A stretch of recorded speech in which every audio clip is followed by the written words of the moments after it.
तो महत्वपूर्ण समाचार दिल्हीમાં સાંસદોને સસ્પેન્ડ કરવા મામલે વિપક્ષના તેજ દેખાવ જોવા મળી રહ્યા છે। વિપક્ષ દ્વારા દેખાવ કરવામાં આવી રહ્યા છે। જંતર મંતર ખાતે વિપક્ષના દેખાવમાં રાહુલ ગાંધીએ સંબોધન કર્યું હોવાના સમાચાર સામે આવી રહ્યા છે। દેશમાં ભયંકર બેરોજગારી છે તેવું રાહુલ ગાંધીએ કહ્યું હતું। રાહુલ ગાંધી દ્વારા વધુ એક વખત બેરોજગારીનો મુદ્દો ચલાવવામાં આવ્યો હતો।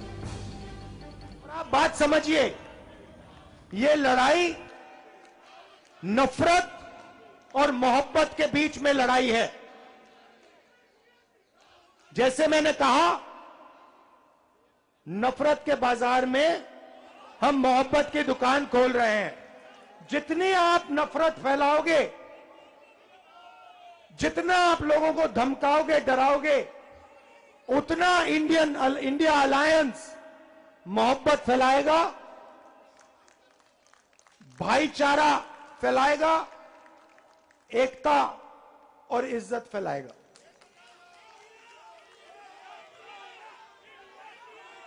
आप सब यहां आए, सब पार्टी के कार्यकर्ता एक साथ मिलकर आए। दिल से आपका धन्यवाद करना चाहता हूं। नमस्कार, जय हिंद। धन्यवाद राहुल जी। तो દિલ્હીમાં સાંસદોને સસ્પેન્ડ કરવાના મામલે વિપક્ષે દેખાવો કર્યા છે। રાહુલ ગાંધીએ બેરોજગારીના મુદ્દા પર વધુ એક વખત પોતાનું નિવેદન આપ્યું છે। જે રીતે કહી શકાય કે વિપક્ષના સાંસદોને સસ્પેન્ડ કરવામાં આવ્યા છે, ત્યારે છેલ્લા ઘણા દિવસથી હોબાળો જોવા મળી રહ્યો છે। દેશમાં ભયંકર બેરોજગારી હોવાનું નિવેદન આ બધાની વચ્ચે રાહુલ ગાંધીનું સામે આવ્યું છે। વિપક્ષના દેખાવો સતત જોવા મળી રહ્યા છે। સંસદની બહાર વિપક્ષ દ્વારા દેખાવો કરવામાં આવી રહ્યા છે અને અત્યારે હાલ તો જંતર મંતર ખાતે વિપક્ષના દેખાવમાં રાહુલ ગાંધીએ સંબોધન કર્યું હોવાના સમાચાર મળી રહ્યા છે।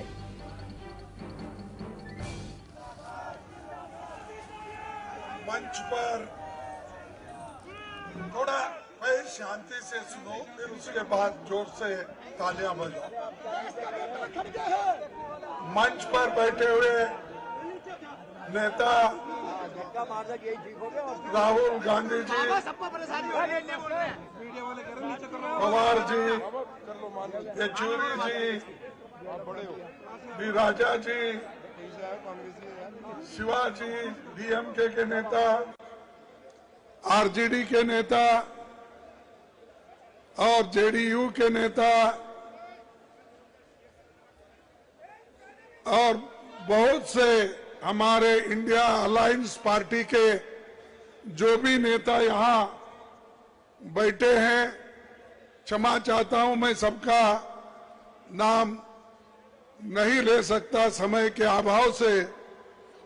मैं इतना ही कहूंगा कि आज इंडिया अलायंस के सभी नेता यहां पर आए, अपनी बात रखे, इसीलिए मैं उनका सबका धन्यवाद करता हूं। ये इंडिया अलायंस क्यों बना? इंडिया अलायंस इसलिए बना जो मोदी जी, शाह, इन्होंने डेमोक्रेसी को खत्म करने का एक बीड़ा उठाया है। देश के संविधान को खत्म करने का इन्होंने बेड़ा उठाया है। दलितों को, मजदूरों को, किसानों को, महिलाओं को कुचलने का काम इन्होंने किया है और अभी भी कर रहे हैं। इस देश के डेमोक्रेसी को खत्म करने के लिए ही 146 एमपीज को इन्होंने बाहर निकाला। कोई कुछ नहीं बोला। हमारे राम गोपाल यादव जी यहां नहीं है, उन्होंने बहुत दूर बैठे थे। ऐसे कई जो 147 एमपीज में दूर दूर बैठे थे, मुंह भी नहीं खोले थे, बोलने का बात उनको समय भी नहीं मिला, लेकिन उसको सस्पेंड किया गया। सस्पेंड करने के बाद हमने बाहर सभी मिलके गांधी स्टैच्यू के पास सत्याग्रह किया, धरना किया। तब जो हमारे सदन में सरकार के तरफ से ये आता है, मुझे बहुत धक्का लगा कि एक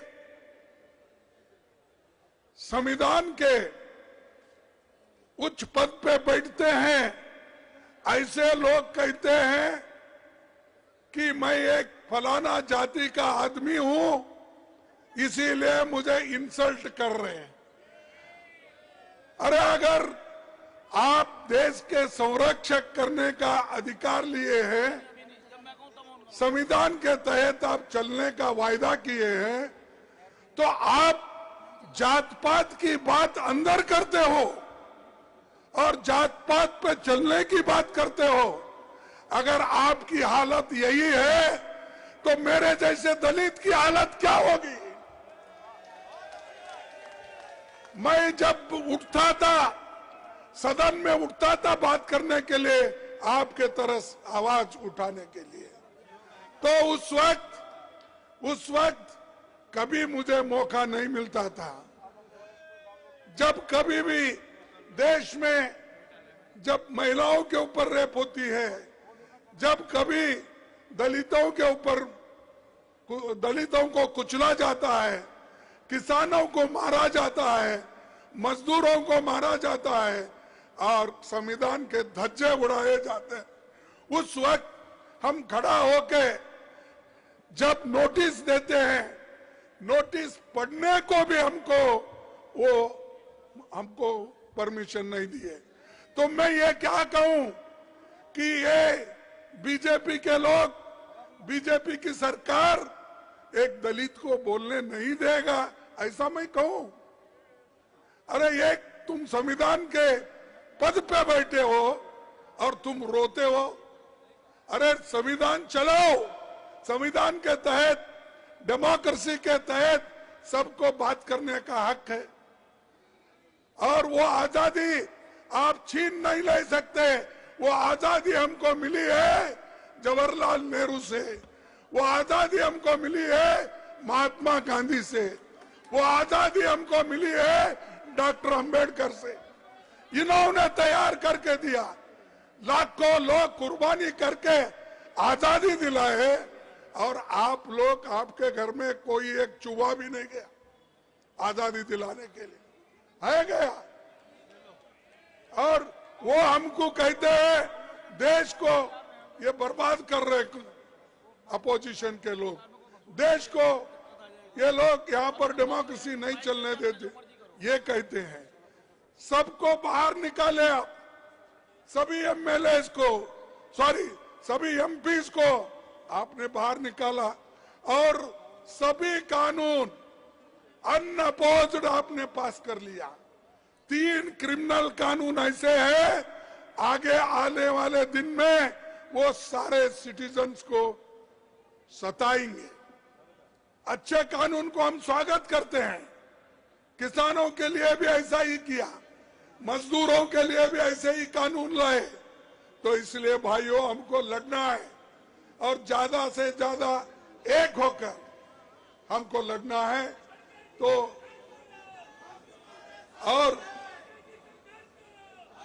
और आज मोदी जी हर एक को दबा रहे, हमारे कार्यकर्ताओं को जहां कहीं इलेक्शन आता है उनको ईडी का डर, सीबीआई का डर, इनकम टैक्स का डर। अरे कितने डराते हो? अरे ये अपोजिशन पार्टी कांग्रेस ये डरने वाली नहीं है, झुकने वाली नहीं है।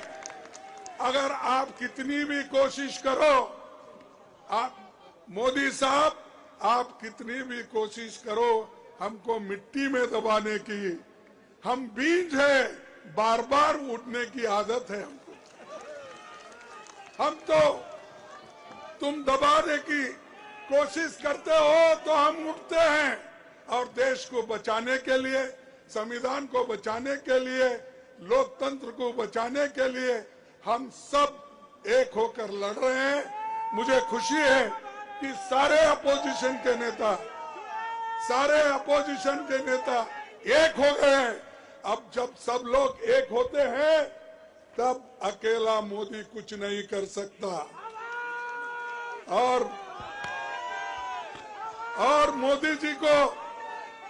मोदी जी को इतना घमंड आया है, इलेक्शन से पहले ही कहते हैं कि 400 सीट जीतेंगे।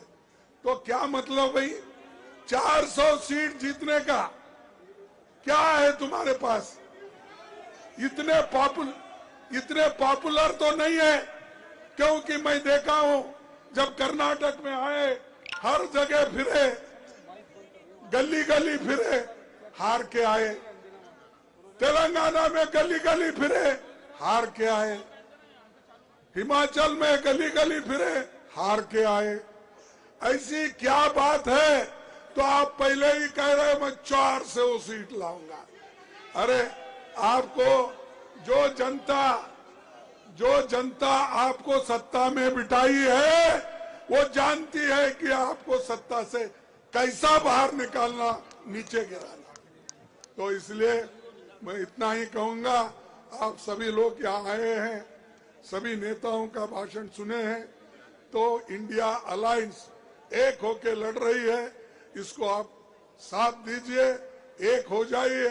और मैं सभी मीडिया से भी अपील करता हूं, जो सच है वो तो बताइए, जो सच है वो तो कहिए, जो सच है वो तो लिखिए। इतना ही मैं आपको कहूंगा। और आप सभी को, युवाओं को, और जो ये अनएम्प्लॉयमेंट का प्रॉब्लम है, जैसा राहुल जी ने कहा, और इन्फ्लेशन का कीमतें बढ़ रही है, इसके बारे में हमको ज्यादा सोचना है।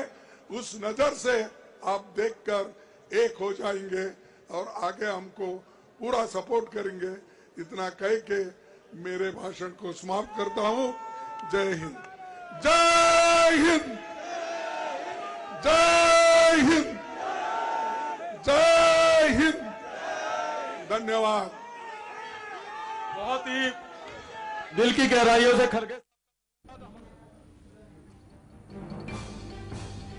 તો કોંગ્રેસ અધ્યક્ષ મલ્લિકાર્જુન ખડગેનું નિવેદન સામે આવ્યું છે। લોકતંત્રને ખતમ કરવામાં આવી રહ્યું હોવાની વાત મલ્લિકાર્જુન ખડગેએ કરી છે। વડાપ્રધાન નરેન્દ્ર મોદી પર પણ તેઓએ પ્રહાર કર્યા છે। આ સિવાય તેઓએ કહ્યું છે કે જે સાંસદો મૌન હતા તેઓને પણ સસ્પેન્ડ કરવામાં આવ્યા છે।